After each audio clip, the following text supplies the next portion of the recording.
for. Will do, thanks again. Xander made his way out of the building and turned left. Soon enough, he came upon a building with a sign hanging from its eaves that read Talon's Mark and was adorned with a number of talons. Xander noticed one that looked like the Griffon's talon he had sold, but the rest were a mystery. There were so many to prevent the words carved into the sign from being covered, that quite a few of the talons were tied to strings and hung from the sign. Once he located the door to the establishment, Xander made his way inside. The Talon's Mark was a lively tavern. The tables scattered across the open space were mostly full, and the bar was similarly full. Xander stood in the doorway for a moment, feeling awkward as he tried to locate Thrippus. The dwarf's height was not doing Xander any favors in making it easier for him to find Thrippus. A few more agonizing moments of searching, and he finally caught sight of the dwarf at the bar, with a fortunately empty seat next to him. Xander moved to sit down next to the dwarf. Hi, Thrippus. I got all set up at the guild. There was even an exploration contract coming up that I'm getting my name on. Yeah, I've heard about that one. The guild will be happy to have you on it. They've been trying to find a few more people to get on that contract for a week or two now. Not so many people are as keen on exploration contracts as they are on kill contracts. Why is that? Well, part of it is that some people view exploration as more work than just hunting down something and killing it, even if it is less dangerous. The other, and more important part, is that many classes gain experience through defeating things. They might also have other ways to gain experience in that class, but essentially being paid to progress is appealing to a lot of people. I guess that makes sense. Maybe I'm just not confident enough in my abilities yet. Or maybe I'm just risk-averse. But kill contracts just don't appeal to me as much as exploring. I'm sure I'll end up taking some eventually, though. I don't fancy ending up poor. Well, the guild is the right place for you then. Play your cards right, and you can take some very well-paying contracts, assuming you meet the requirements. As it is right now, though, it's pretty unlikely you would. As you level up, though, more and more things will become available to you. Oh yeah, speaking of leveling up, it turns out I leveled up after we killed that griffin, and I got a title from it, said Xander. His casual comment about slaying griffins and gaining titles drew a few inquisitive looks for a moment from the people seated closely, but no one interjected, and they all returned to their drinks. Not surprising, considering the level difference between you two. I'd be more surprised to hear that you hadn't. The only shock is that it took you that long to notice. Suppose you're just not in the habit yet of checking it frequently. You'll get used to it and find yourself opening it all the time. The title's rarer, but not exactly out of line for striking the killing blow like you did on an enemy significantly more leveled than you are. What was it? Get anything good? It's, hold on, let me check again. Xander opened his status sheet again and looked at his new title. It's called Slayer, and it makes me deal more damage to things that are higher leveled than me. That's a good one, said Thrippus, who seemed not the slightest bit drunk despite having already knocked back an entire cup of whatever he was drinking during their conversation and starting on a refill the barkeep had poured him. Not the most uncommon one to have. I've actually got it myself, but it's nice to have in a pinch, I can tell you that. That's good to know. Are there lots of titles? I don't really know much about them. Do they all provide some kind of bonus? And do those drinks not hit you at all? It's the endurance stat. That and the fact that I'm a dwarf. Between the two, it's a pain in the ass to actually get drunk. As far as titles are concerned, there are more than I could even begin to count. Not all of them give a bonus, though. It just seems that they're a recognition of whatever it is that controls the status sheets has deemed to be a worthy feat. Most think it's the gods. Not all are good, though. Dorley might have told you during the check of your status that she'd be looking for any titles that would disqualify you. Things like murderer, rapist, desecrator. Titles like these can mark you as someone who has committed crimes. It's not a foolproof way of catching someone, as there's no guarantee that you'll get the title after doing it. But the guild wants to keep out as much scum as it can. The chance of having something like that permanently branded on your sheet is a good deterrent, too. It just about guarantees that you'll end up run out of town. I see. Glad to learn that. Not that I'd intended on doing any of those things. How do I go about getting a room here? And a meal, too. I'm pretty hungry now that I think about it. I've never stayed at an inn like this before. Things were different where I came from. Places to eat and places to stay at were generally separate things. Just call the barkeep over. Briggs is here tonight, and he's the owner of the place. Used to be a mercenary. That's where all the talons on the sign came from. Most of them are trophies from some contract or other he took back in his younger days. Although it's tradition at this point for a patron to give Briggs a talon to put up on the sign if they come across one that isn't already up. They get some free drinks out of it too. He and his wife Gertie run a tight place. Things might get loud, but fights aren't tolerated, the food is good, and the beds are clean enough. It's a good price for what you get. Briggs! Thrippus called over to the man behind the bar, who was currently filling up mugs with what Xander assumed was beer. My friend here wants to rent a room for a week or two, and a meal too when you've got the time. Briggs waved in Thrippus's direction to signal that he'd heard and went about placing the mugs he'd filled in front of different patrons. Afterwards, he made his way over to Thrippus and Xander. A meal and a room, eh? I think I can oblige you, long as you've got the coin. If you've made a friend of Thrippus, then you're lucky, assuming he's as loyal a friend as he is a customer. Do you even drink anywhere else, Thrippus? Briggs laughed slightly as he ribbed Thrippus. I can vouch he's got the coin, and I expect he'd like something simple. At this, Thrippus turned his head to Xander, who nodded. He's new to town and, well, everywhere else too. At this, Thrippus very obviously mouthed Doddsmarked to the barkeep, which Xander presumed was to keep attention away from him that would be drawn if Thrippus had actually said the word aloud. He appreciated it if that was the case. So he's a bit tight on funds, if you catch my meaning. Maybe you could throw him the welcome to town discount, yeah? Briggs nodded sagely. I see. Met a few like you when I was still doing guild work, so I know starting out fresh like that can be hard. I think I can work out a bit of a discount for you. How long will you be staying? Xander pondered the question for a moment. I'll be leaving this next week to go on an exploration contract, but Dorley didn't give me the exact date. I was supposed to get more information about it tomorrow. Oh, that contract? There's another guildie staying here already for that one. You'll want to be staying for 5 days then. Xander was glad that Briggs happened to know the date he'd be leaving. 5 days would give him some time to learn about the town and pick up some supplies. He'd have to ask Dorley what he'd need, as well as read up on the literature he'd brought with him for ideas. 5 days then. Thanks for letting me know.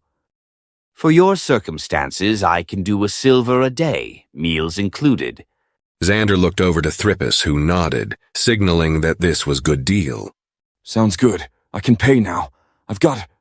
Xander placed his hand under the bar counter for a moment and surreptitiously called some coins out of his inventory space.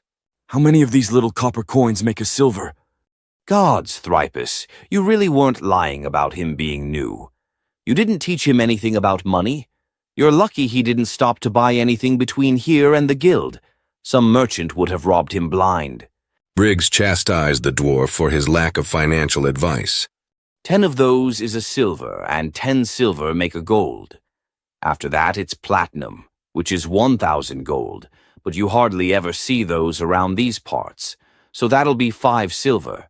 Xander quickly pulled some more copper coins out of his inventory until he had 50 of the small copper discs, and placed them on the counter for Briggs, who quickly scooped them up and counted them faster than Xander would have thought possible.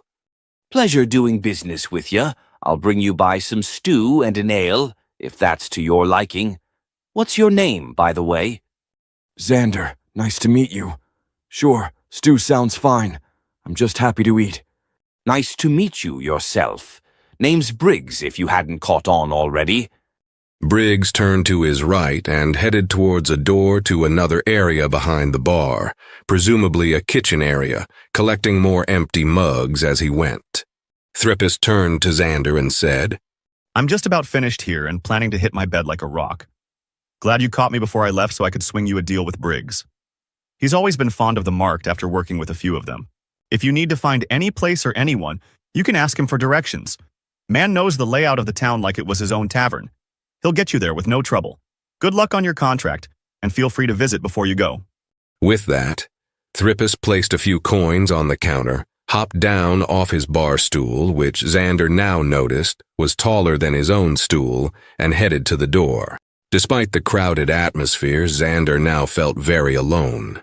Briggs brought him his food and drink and collected the coin Thrippus had left. Once you're finished, I'll have Gertie show you up to your room. The barmaid's off tonight, so it's just me and her tonight. Xander nodded and ate quickly. The stew was good, hearty, and full of what was close enough to be potatoes. The ale was less appealing, as Xander had never much cared for beer, but he was thirsty, so he drank it.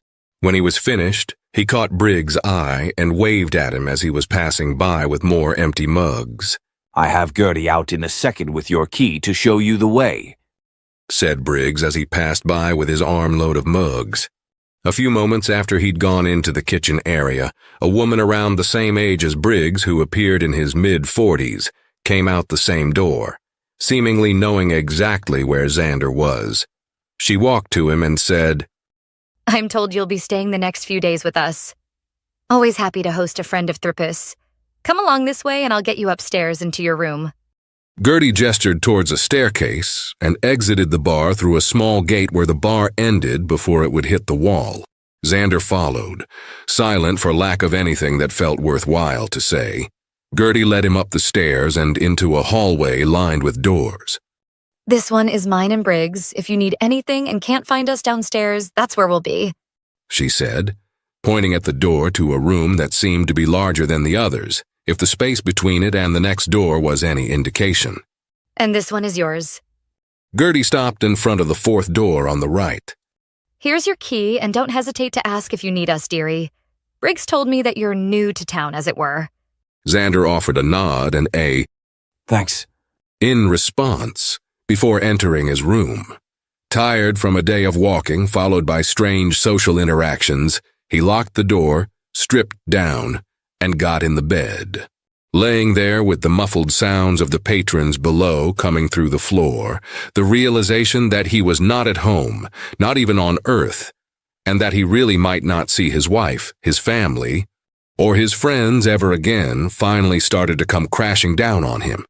He began to cry and continued to do so until he fell asleep. The next morning came, and Xander was tempted to simply stay in bed. He was still not over the shock of being so far away from home. The only thing that finally dragged him from the mattress was the fact that he was going to be going on a contract in less than a week, and he needed to get supplies and more information about it. He decided the first task would be to flip through the improvised munitions handbook he had and see if anything seemed applicable. After about an hour of perusing, he had narrowed down a few things he might be able to achieve. The first was basic black powder, just charcoal, sulfur, and saltpeter. The other two were ones he might be able to achieve, as he had at least some of the materials in his inventory space, but he'd have to visit an alchemist and see if he could find a few materials. The rest were things he discarded as completely unachievable, at least for now. He went through the list of things he'd need to try and find in addition to the black powder ingredients: high percentage alcohol, which he assumed would be the easiest to find, sulfuric acid, potassium chlorate, and some kind of substitute for gasoline. With these, along with some of the things he'd brought with him, he should be able to create a Molotov cocktail that he wouldn't need to light, as well as something with more kick than just black powder. Author's note: I'm going to be intentionally vague on the creation of explosives. Yes, there is actually an old army manual for these things, but you're going to have to do your own legwork. I ain't teaching random people on the internet to make explosives. Xander made his way downstairs and saw Briggs at the bar, though it was significantly less busy this morning than the previous night. Hi, Briggs. I need to find an alchemist for some, reagents. Could you tell me where to find one? Of course, there's a decent one not far from here. Thardis deals in just about every aspect of alchemy you could find round these parts, and I'm fairly confident he sells components and not just finished products. Take a right out the door, then cross the street once you get to the smithy. Thartus's shop should be right there in front of you. Just cross the road from the smith. Oh, and whatever you're doing with those regents, no alchemy in my rooms, thank you very much. Not after the last time. I'll find somewhere outside to do it, don't worry. I think that would be best. Thank you for the directions. Xander made his way outside, this time in just his camouflage uniform. His plate carrier, helmet, and weapons were stashed back in his inventory space, both to keep him from having to haul them around, and because it felt odd to wear them around town. Briggs's instructions proved accurate, and Xander soon found himself outside of Thartus's shop, which had a sign beside the door reading Thartus's Alchemy, Potions, and Reagents. Xander stepped inside. Welcome. How can I help you today? Xander was greeted by what was either a very short dwarf or a gnome. He wasn't sure if gnomes existed here, and it felt impolite to ask at this time. The gnome and/or dwarf was standing near a large counter, behind which were shelves full of various vials, bottles, and baskets, full of liquids, powders, and many, many different plant parts. Hi, I'm looking for a couple things and I'm hoping you might have them. Well, I've got a lot of things, so I expect I'll have at least some of what you need. Good, great, let's see. Xander pulled out the munitions handbook, which had several pages doe-geared, and flipped through a few of the pages. I'm going to need charcoal, sulfur, and potassium nitrate. Or saltpeter, it's also called that. Also, I need high percentage alcohol, sulfuric acid, potassium chlorate, and some kind of liquid that is flammable. The alchemist nodded along with Xander as he listed off the supplies he was looking for. I know I have some of those things, but you're going to have to be a bit more specific with a couple of those. Can't say I've ever heard of sulfuric acid or potassium chlorate. Can you tell me anything about them? Xander was disappointed, but not exactly shocked at this. Well, sulfuric acid is, of course, an acid. Gives off dense white fumes when you heat it up or boil it that are toxic. Potassium chlorate, it's a white powder, and it kills plants. When it's really pure, it can be volatile with sugar. That's about all I know. Thartus nodded in understanding. The powder I have, some of the herbalists in town do in fact use it as a weed killer in a few of their more esoteric beds. As for the acids, I have a few that would fit that description. How much of each of these things are you looking for? The smallest quantity of each you can give me, I suppose. Right now, I'm just trying to test some things out. Xander decided to omit the information that once he had a tiny amount analyzed, he'd be able to create his own. Also, would you happen to have a small scale I could buy? I do have a small scale I don't much use anymore. I'll sell you the smallest vial of each of these reagents as long as you also buy the scale. Thartus filled and placed the requested vials and placed them on the counter. He looked thoughtfully at them for a moment before adding, Please don't assemble them in my establishment. That sounds fair. I hope one of these acids ends up being the right one. How much is that going to cost me? The cost wasn't unfeasible for Xander, though it did part him with most of the rest of his coin. He just hoped he would be able to buy anything else he needed with the rest of the coins he had. Though he was realizing now that all he really needed was food, since he could create and manipulate raw materials on the fly. Materials analyzed: sulfur, charcoal, potassium, nitrate, saltpeter, alcohol, ethyl, alcohol, wood grain, potassium chlorate, herbalist's friend, sulfuric acid, oil of vitriol, nitric acid, etching acid, hydrochloric acid, spirits of salt, dragon's tar. Xander left the alchemy shop pleased with himself. He had everything he needed, and a scale would make the process that much easier. Now he just needed to find a spot to try everything out. Maybe the Mercenaries Guild had some kind of training area. That would work well enough, and he needed to get more information on the exploration contract anyways. It's also the only other place here I know how to get to. thought Xander. Decision made, he followed the instructions he was given to get to the alchemy shop in reverse, then made his way from the inn to the Mercenaries Guild building. Making his way inside the building, Xander found it to be more alive than it had been the previous evening. He spotted Dorley behind the counter, but there were also 2 additional attendants, another woman as well as a man, who was currently going over the details of a contract with who Xander assumed was another member of the guild. Another few humans and dwarves were perusing the contracts posted all around the walls. Seeing as Dorley was free at the moment, and also the only person in the building he knew, he made his way over to her. Hi, Dorley. I'm here to get some more information on that contract we talked about yesterday. Also, I was wondering if the guild had some kind of outdoor training area. I want to test out some abilities and maybe do some alchemy, and I don't know where a good place to do that would be. Oh, hello, Xander. Dorley turned to the other woman she had been chatting with behind the counter. This is the new member I was telling you about that signed up last evening. Ah, nice to meet you, Xander. Dorley was just telling me that you had signed on for the exploration contract. My name is Yaselka. She turned back to Dorley. You signed him up, so I'll let you help him out. I should be putting up this new batch of contracts anyway. Dorley nodded at that. So you want to do some training and find out more about the contract. Both are good ideas. I didn't know you were an alchemist too, but I suppose that might go hand in hand with your artificer class. There's not a lot of specifics on the contract, mostly just a time for departure and the location of the caravan that will be heading to the ruins you'll be searching. Exploration contracts can be like that. After all, if they knew more about the place, it wouldn't be an exploration contract. The caravan will be leaving from the Eastern Watchtower at dawn in, 4 days from now. There you'll be able to ride with the caravan and meet the other guild members going on the contract.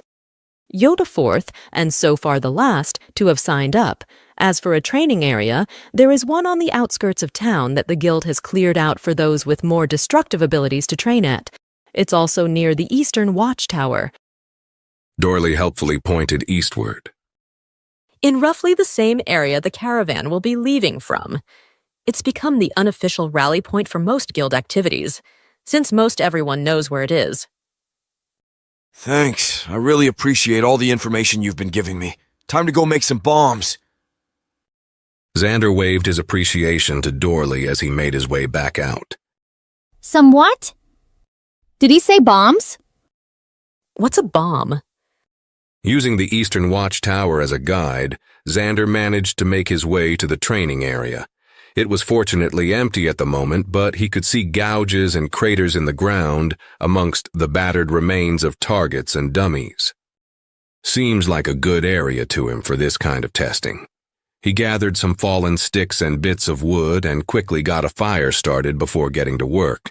His ability to create glassware was going to come in very handy for this. Materials analyzed: black powder, picric acid, lead monoxide, lead picrate. Xander was pleased at his success. The instructions were easy enough to follow as they'd been designed to be able to be followed in a field environment. Now he just needed to start leveraging his create and improved manipulation to start making some components and more of the compounds he'd just created by hand. Schematic stored: fuse, fast burning, reactive cloth, chemical fire bottle, blasting cap, grenade body, grenade, black powder complete, grenade, lead picrate complete. After having lost almost the entirety of his mana from creating one complete shotgun shell, Xander decided to test the theory that creating individual components and then assembling them by hand would be cheaper. He was ecstatic to learn that this held true. He was able to assemble several of each of the explosives he'd created in this manner. While he doubted he'd be able to create a single complete grenade or fire bottle at his current mana capacity. It did feel like he had more mana to work with since he'd leveled from 2 to 3 though. Maybe one day he'd be able to create bombs on the fly. Now was the actually dangerous part though, testing his creations. He opted on testing the safest one first, though he supposed safe was only relative, considering it was regarding a bottle that would splatter flaming tar if things worked correctly. He moved to an area that had a stone half-wall he could duck behind, gingerly carrying his created devices with him. He had to carry them all at once for fear of them degrading due to distance from him. He wasn't sure what would happen, but the idea that they would spontaneously ignite or explode was not out of the realm of possibility. Storing them in his inventory space for future use was going to save him a lot of headaches in the area of safety.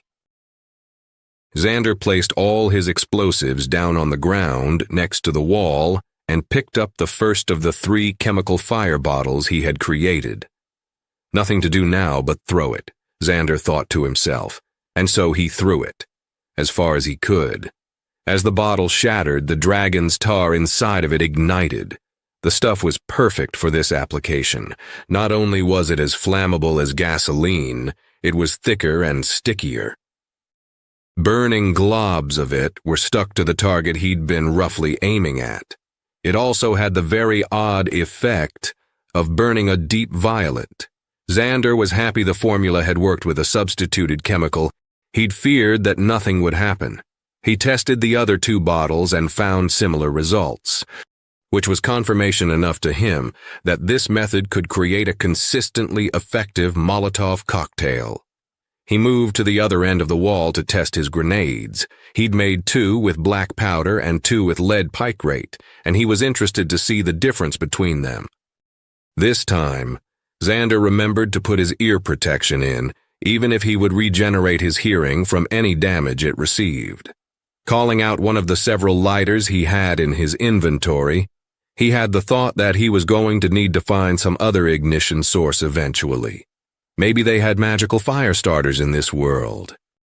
Xander lit the fuse, threw the black powder grenade as far as he could, and then ducked down behind the stone wall. There was a satisfying boom that Xander could feel in his chest. He slowly stood up and saw that the wooden silhouette he'd thrown the grenade at had a large chunk taken out of it, and quite a few holes. A success in his books. The next black powder grenade was thrown away from any targets, simply an experiment to test if they detonated consistently. 2 for 2 wasn't a lot of evidence, but Xander felt confident enough that they'd work. The lead picrate grenades were tested next, and Xander could tell that they had a little more oomph behind them. The resonance in his chest was stronger, and the target he'd aimed at was even more shredded. Happy with the results of his test, Xander opened his status sheet to check how much mana he had left. He'd used a good portion of it creating his test rounds and wanted to see how much he'd regenerated. Instead, he was greeted with another message on his status. You have created devices. Artificer leveled to 4. You have successfully created and detonated an explosive device. Demolitionist class granted. Artificer level 4 skills. Rune etching. Knowledge of runes and how to power them with mana. Further runes and knowledge gained by leveling. Demolitionist level 1 skills. The explosive reagents. Materials and reagents used to create explosives have increased potency. Reactivity. Touch one item which, upon your command, will explode as if it were filled with the strongest explosive compound that you have created. Mana cost, high cooldown, 2 hours. Xander was happy to see his efforts had rewarded him. Rune etching was fantastic. The sensation of having the knowledge of runes burned into his brain was an unpleasant sensation, but he already had a few ideas of things he could do with them. He would be able to make his own igniter for his fuses. And there were a few runes that could have interesting effects on the bone shield he'd looted as well as his gladius. And demolitionist. What a stroke of luck. He'd be able to do so much more with so much less now thanks to explosive reagents. Reactivity honestly scared him. It hadn't specified a size. If he decided to cast it on a giant boulder, would it work and create a huge bomb? The potential for destruction was massive, and the idea that he could make anything explode just made it scarier. Imagine someone touching a button on your shirt and then it explodes an hour later. Terrifying.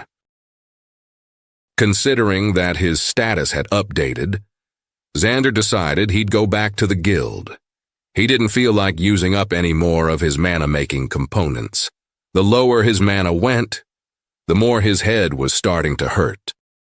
His mana was regenerating more quickly than it had even one level ago, but he didn't want to have a headache for a few hours while it regenerated. Entering the Mercenaries Guild once more, Xander made his way up to the counter. Dorley was engaged with another merc discussing the details of a kill contract, so he made his way to Yaselka, who was free. Hi, I think I need to update my status. I leveled up while I was training. And I got a new class? Yaselka raised her eyebrows at Xander. A new class already? You marked really do move fast. A single level isn't necessarily cause for your status to be re-recorded unless you gained a particularly spectacular ability, but a new class certainly is. What did you get? I got Demolitionist. It's about making things that explode and then using them. Can't say I've heard of that one, not without researching our class lists, but we did have an explosion mage come through last year on a contract. He struggled to bring back confirmable proof of kills. Well, go ahead and show me your status and I'll get this added to your file. Xander flipped his status screen around for Yaselka and waited as she copied it down once more. Thanks, I'll try not to come in too often for an update so I'm not wasting your paper. Oh, also, what do you recommend bringing on an exploration contract? Yaselka took a moment to think. Well, food, obviously. There will be the opportunity to hunt, and the caravan will be bringing food with it as well, but you should always be prepared to be self-sufficient for at least a few days. A light source is a must as well. Torches if you can't afford something non-flammable. But then you have to be careful of potential gas buildups, at least if you're underground. Let's see. What else? What else? All the usual outdoors gear you'd bring with you. For general tools, you'd likely want some kind of pry bar, rope, of course, along with pitons and a hammer, because no one wants to fall in a hole. That should get you started. It really starts to depend on what exactly you'll be doing. This one is for some ruins, so some paper for drawing a rough map or taking rubbings couldn't hurt. Between yourself and the other guildies going, you should have just about anything you'd need. You're new, so as long as you at least appear to be making an effort, no one's going to take it too hard if you don't have something. I appreciate it. Really, thanks for all the help. You and Dorley have given me a lot of advice already, and it's only been a couple of days. I'd still be lost in the woods without people like Thrippus and you two. Please, don't mention it. We try to help all members of the guild, no matter how new they are. Still, thank you. You're very welcome. Now, is there anything else I can do for you? Xander noticed that there were people who looked to be waiting for an available attendant. No, I think that's it. I'll see you all later. He waved and left the building. It had been made clear to him that he needed to get a few tools for this upcoming mission, and he intended to be as prepared as possible. The question was how to do it in the most cost-effective way, since he was low on funds. The answer was obvious once he remembered his skills. He could make them himself. However, if he wanted tools that could survive being away from him for more than 5 minutes, he would need to get the raw materials, which would still be a lot cheaper than the item itself. It would also be good practice for improved manipulate. Pleased with himself, Xander made his way to the smithy he had passed on the way to the alchemy shop the day before. It seemed as good as any place to find raw metal. He could hear the hammering from the shop already. Entering the smithy, Xander was blasted by the heat of the place. Inside was an average-sized man who was swinging the large hammer in his hand like he was 3 times the size he actually was. The effects of a skill and of status increases was still amazing to Xander, who just watched, impressed, until the smith was done hammering. When he had finished, he wiped his forehead and looked in Xander's direction. Can't say I've seen you in my shop before. Something I can get for you? And call me Smith, everyone else does around this damn town. Smith. The smith made his way over to some finished products that were currently laying on top of tables set up around the space. You need armor, weapons, custom tools. I do it all, only barrier is material and price. Actually, I'm just trying to buy some raw steel. Doesn't matter if it's in ingot form, a broken piece, or even just dust and shavings. I needed to practice one of my skills. Xander hoped the fact that he didn't need any of the man's crafting expertise wouldn't upset him. Bit of an odd request, but I think I can scrounge some things up for you. The shavings you can just take saves me from having to sweep up as much. Have fun collecting metal splinters while I find some steel for you. Strapped for money as Xander was, he wasn't about to refuse the chance to collect a little bit of free material. Thanks, I'll get to it then. He went about gathering small piles of shavings and curled shavings before forming them into a small block of steel and stowing it in his inventory. He got about a pound of steel this way. Xander doubted he'd spend the effort again for such little reward, but it was still better than nothing. The smith was still rattling around near the back of the shop, tossing the occasional piece of metal, so Xander waited by the tables, feeling a little self-conscious. Not long after, the smith came towards him with an armload of various scraps of metal and a few broken items. Dropping his armload on a table that was mostly clear of finished goods, the smith gestured to the pile. This here's about 20 pounds of steel. Still good metal, but it's either scraps that I'd have to smelt down into larger pieces, pieces that didn't heat treat quite right, you name it. It's yours for 2 silver. I've got a good supplier for metal that comes by regularly, so this kind of stuff tends to pile up and create clutter before I get around to using it. You're almost doing me a favor. Smith laughed a little at that. Xander fished out 2 silvers worth of copper coins and handed them over to the smith. Thanks for the metal. Smith shook his hand after collecting his coin. Thanks for the cleanup service. Feel free to come by if you find yourself needing more. With his inventory nearing capacity now that he had loaded it up with 20 pounds of scrap metal on top of everything else he was carrying, Xander decided his time would be best spent getting food at the inn and then heading up to his small room to start on molding the steel and practicing his rune etching skill. Once in his room, Xander let the metal stored in his inventory clatter onto the bed. Then, he set about collating them all into 4 cubes of roughly the same size. He found it easiest to be touching the pieces, but he did find that if he concentrated hard enough, he could manipulate the metal when his hands were a few inches away from it. Now it was time to try out some of his ideas for rune etching. The library of information that rune etching had implanted in his brain wasn't massive, but it did hold some interesting knowledge and runes. The first thing he would create was a magical light. Forming a short, thin rod with a small bulb at one end out of the steel, Xander thought over how the process would go. Runes could be powered either by directly putting his own mana into them, or by a runic gathering array, which would collect ambient mana. The more mana a rune system required, the bigger the collection array required, either in size of the rooms or by connecting multiple collection rooms. For something like a light, Xander decided that a gathering array would probably be enough to power a few rooms of light, so decided he used improved manipulate to carve 4 light rooms onto the bulb of the rod, 1 in each cardinal direction. Next, he carved a single gathering array as large as he could at the base of the rod.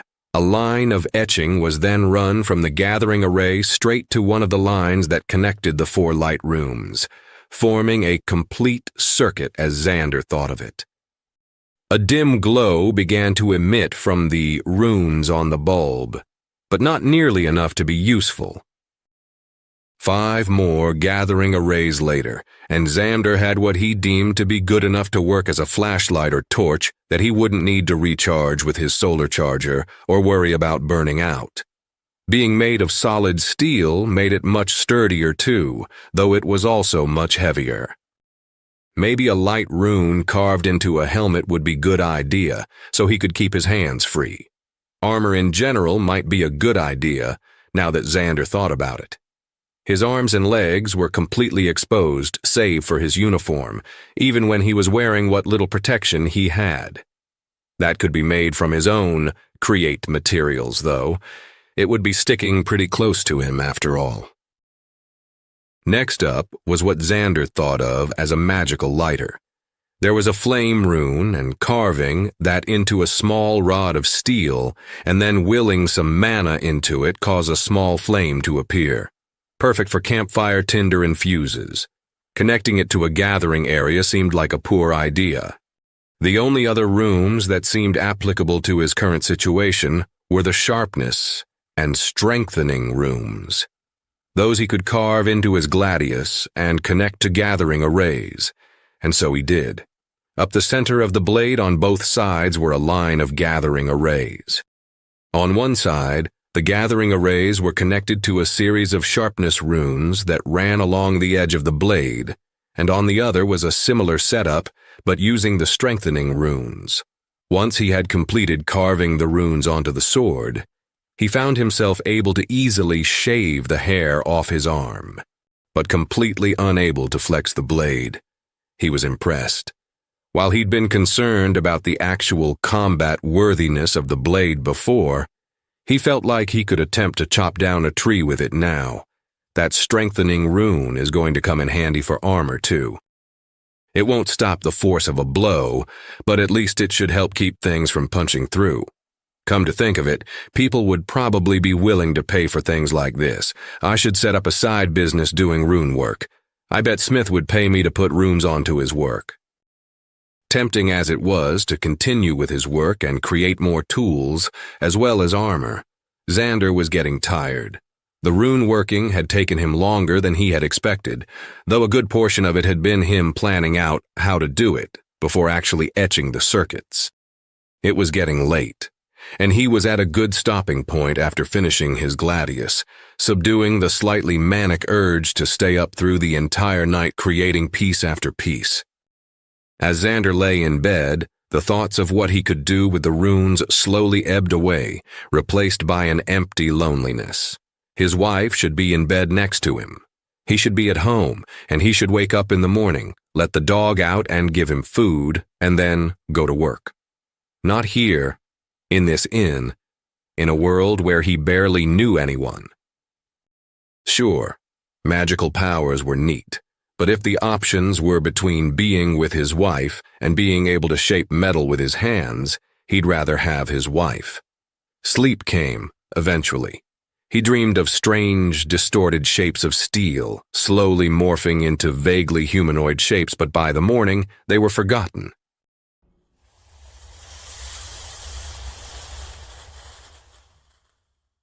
Waking up, Xander's first thought was getting back to work. His second thought was visiting that blacksmith again to see if he could make some money. Anything to keep busy enough to ignore the crushing thoughts that had plagued him last night. He decided that he'd be best served by completing his own projects, and then, if he had time and mana, try and sell his services to Smith. There were still a couple more days till he needed to leave. The tools were a bit easier to create as there was no etching involved. A crowbar was easy enough for him to make, as were the pythons, considering they were just a spike with a ring top. The hammer ended up being the hardest. He'd gathered some sticks from outside for wood to create the handle, but it took him 6 different tries to get the balance right so that the head wasn't too heavy. He still had a few pounds of steel left over, but he decided to save it in case he needed it later, and just use created materials for his armor. Xander figured that the legs would be the easiest part to start with. He create some steel plates first. He formed one plate around the toe of his boot, then another further up, laced together with strips of leather, analyzed from the griffin. He continued this process until he had a full articulated cover for his foot and ankle. For his calves, 2 plates, one in front and one in back, were made, with the front extending upwards and past his knee to protect the joint. A similar setup was used for his thighs as well. He decided that the plate carrier he used would be good enough for now on his torso, though he'd be etching some strengthening runes into the ceramic plates. Arms were similar to legs, but scaled down, and he essentially just coated a pair of gloves he had brought in small plates for hand armor. The helm was going to be tricky. He felt that the ACH he had brought left him a little exposed. His neck was completely uncovered, as was his face. That could be bad in a hand-to-hand fight. He decided on something reminiscent of a great helm, but instead of a slit, he peppered the front of the helm with enough small holes to make it almost a mesh. He'd be able to see out of it, but it wouldn't be letting someone's sword in. The strengthening runes he'd be adding to it should offset the loss of rigidity that all the holes would normally induce. He'd have to give it a good test with his hammer to make sure before he relied on it. Now that the shaping was complete, and he had walked around a bit to confirm the fit of the armor itself, it was time to start etching runes. Xander went through the runes he knew from rune etching, trying to see if there was anything else he could put on his new armor. Ice, no. Fire, definitely not. Same for sharpness. Smoothness, don't really see any benefit to that. Damn, guess hardness and a headlamp are all I got, still better than nothing. He started with the helm first. He etched a single light rune onto the forehead of the great helm and followed it up with a riveted piece of metal that could be slid aside to expose the rune. 2 gathering runes seemed enough to power the light sufficiently.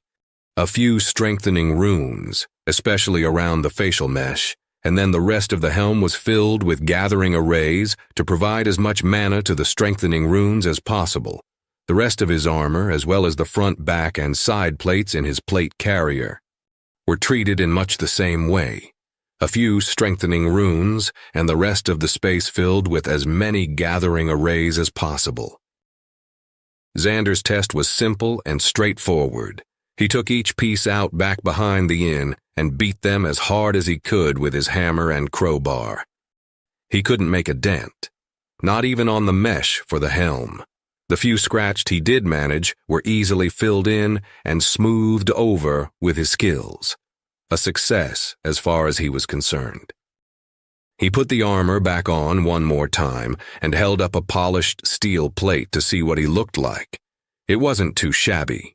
The plate carrier was an odd look in the center, but the armor itself fit well, and the great helm was slightly intimidating. Thinking back on his experience with Estok, Xander realized it was similar to the being's helmet in style. The final touch that Xander could think of was to create and etch a small gorget to cover the gap between his helmet and the top of his plate carrier. He felt like some kind of techno knight with the combination of past and future styles, the mollywwebbing on his plate carrier holding various pouches and tools, while plate looked like some kind of esoteric circuit board covered in runes and lines. Oh, he'd almost forgotten his bone shield. Soon, it too was covered in a spiderweb of lines and runes, greatly increasing its strength. Around half the day had passed at this point, but Xander found himself still energized from the creative process. He removed his armor and then stowed it in his inventory, then began to head over to Smith's. It was time to try and make a little bit of money before he left to go on this contract. The next 2 days were filled with etching. Smith had been ecstatic to be offered the service, even if it was only limited to a few runes. Xander had even worked out how to create a sword that could ignite into flames along the edge when mana was actively channeled into a circuit, although the amount of strengthening and sharpness runes had to be reduced to make space. Smith the Smith's shop was littered with various pieces that had been etched, each of which he'd paid up to a silver for, depending on the size and complexity of etching it. He claimed that the additional properties provided by the etching would allow him to almost double the price of the wares. Xander was still a little fuzzy on the value of money here, but he didn't feel cheated by the pay. It wasn't a lot of work for him, just tedious to ensure it was done properly, and if he was able to stay at an inn for 5 days, with 5 silver meals included, he figured that the 30 or so silver he'd managed to earn in those 2 frantic days would be plenty for the trail. Soon enough, it was time to leave. Xander had bought some preserved foodstuffs to supplement his remaining MREs and was feeling confident that he had everything he could think of for this trip. The alarm he had set on his watch blared as he awoke. He'd roughly calculated when dawn should be so that he could be up in time to get to the meeting point, but he'd misjudged and ended up a little earlier than he probably needed. Better than being late, though. Xander decided he'd just go ahead and get to the spot and wait. Xander did his best to exit the inn quietly while wearing an entire suit of armor. He was mildly successful, or at the very least, no one deigned to shout at him for waking them up. Klimp was much more peaceful at this hour. Hardly anyone was out and about, and the road was empty. A few early risers had opened their shutters to let the air in or were leisurely opening their shops. It was nice to be able to take his time getting to the eastern watchtower. At the watchtower, there were already a few people setting up. The wagons had evidently been staged the night before, and a few strong-looking people were hauling additional crates onto the carts or shuffling them from one to the other. There was a group of 3 people who Xander presumed to be the other mercenaries that would be going along with the caravan. One bushy-bearded man was dressed somewhat normally, in loose clothing that seemed like what many people he'd seen in the area were wearing, but was carrying a staff. A few small crystals were embedded in the wood near to tip of the staff, as well as small rings of steel up and down its length. It appeared as suited to being used as a quarterstaff as it might be for casting spells, so Xander was unsure what classes that one might hold. There was also a dwarf, dressed mostly in chain armor, though he had plates in a few critical places and joints. A hammer hung from his belt, and a shield was slung on their back. Some kind of melee fighter, presumably. The last member of the group was a stick-thin woman, who was also the tallest of the group. She had a bow slung across her shoulders, a quiver at her side, and a small sword, or maybe it was a large dagger, strapped to the other hip, her weaponry. And the fact that she was dressed in lighter studded leather armor had Xander mark her as someone with an archery-related class. She would likely be the one Xander would be operating closest to in a fight, considering he'd prefer to use one of his guns than have to draw his sword. Not having met anyone involved in the expedition before, Xander awkwardly stood around trying to keep out of anyone's way. Eventually, the group of 3 took notice of him, though, and made a similar conclusion to his. He must be the last member of the guild-affiliated part of the expedition. Hello there. So greeted the bearded staff-wielding man. Would you happen to be our 4th member from the Mercenaries Guild? Dawley told us that another had signed on, said it was your first contract too. Hi. Yes, that's me. I'm still new to everything with the guild, so please let me know if I'm not doing something right. My name is Xander. Xander held his hand out to the man, who shook it firmly.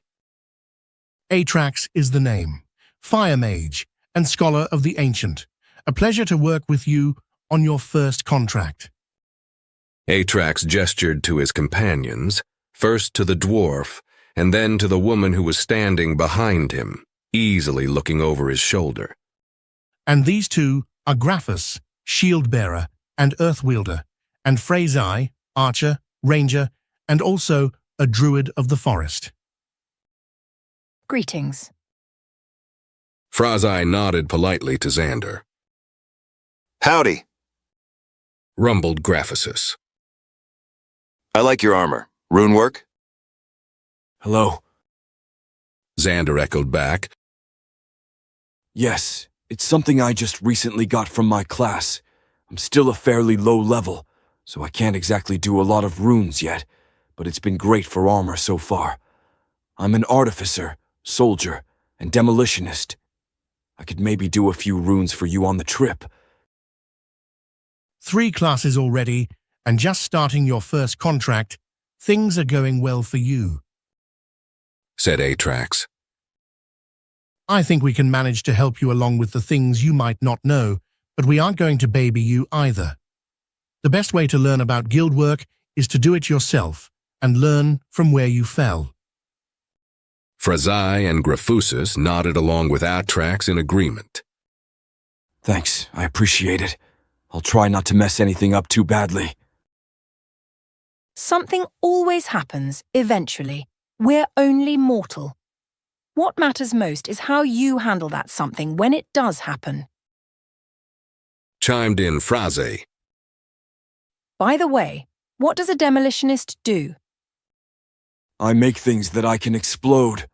I'm only level 1 in it, though, so it hasn't offered me too much yet. Right. Said Graphus. Well, you just be careful where you use that. I don't want to be getting knocked on my ass in the middle of a fight or dealing with a cave-in from an explosion. Atrax is bad enough with his fireball already. I keep telling you it's an optimal skill for clearing out clusters of enemies. This was clearly a sore spot for Atrax. Not when I'm in the cluster of enemies, damn it. Clearly, this had happened on more than one occasion. Xander smiled wanly. I'll try to watch where I throw things. I have a decent idea of the effective range of my devices. I have other, more targetable skills, too, from my soldier class, though they can be very loud. Ideally, I'll just be supporting you with my artificer skills as we explore these ruins, though. Graphus laughed at Xander's final comment. Oh, ahaha, that's funny. One thing you're going to learn about exploration contracts is that it's not a question of if you'll find something that needs to be cleared out of the area, but what you'll find. Guess I'll just have to roll with it and see what happens. Xander shrugged noncommittally. He really didn't want to have to do a lot of fighting, but if it happened, then it happened. He certainly wasn't going to neglect defending himself if something happened. So what do we do while the caravan makes its way to wherever these ruins are? Mostly just play caravan guard. On the off chance there are a few bandits around or some beast or other decides we're encroaching on its territory. Shouldn't be much in the area, though. We're heading east and then south for, probably a couple weeks depending on our speed, and there's not much out there besides the normal things one might find in unpopulated woods and plains. Griffins and skeletons could be found in unpopulated woods and fields. Xander shuddered at the thought, imagining a griffin swooping from the sky to haul a man from the saddle of a horse, or skeletons shuffling towards the camp in the dead of night. Right, normal things. I'm sure we'll be fine then, he said, sounding a little unconvinced. Well, you 3 at least know the job, so I'm sure that will help. I'll try and keep up. The final preparations were done before the sun finished rising, and Xander found himself riding on the lead wagon. The road close to town was mostly smooth, and he wondered if there were people with class skills that kept the road in good condition. As they moved further from town, ruts began to become more common.